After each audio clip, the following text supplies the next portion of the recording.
itatrack natin si Bagyong Uwan o si Bagyong Fungwong. Super typhoon siya, guys. So, as of today, November 7 at 8 p.m. nandito pa lang siya. November 8, tomorrow at 8 p.m. nandito na siya. Papalapit ng papalapit sa may kalupaan. November 9 at 8 a.m. dito na siya. Malapit na sa kalupaan.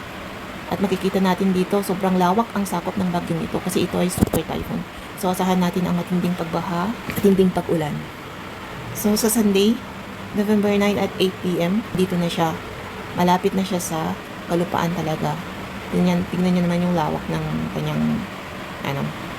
kanyang sakop.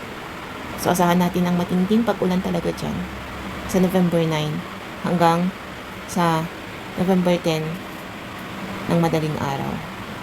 So, yan ang track ng bagyo. Punta doon. So, ang lawak ng sakop ng bagyong ito. Super typhoon. So, mag-iingat tayo lahat mga kababayan. Pasok dyan. Mambang. Dadaanan ang bagyo. So, ang location ko, Tugigaraw lang. So, malapit lang.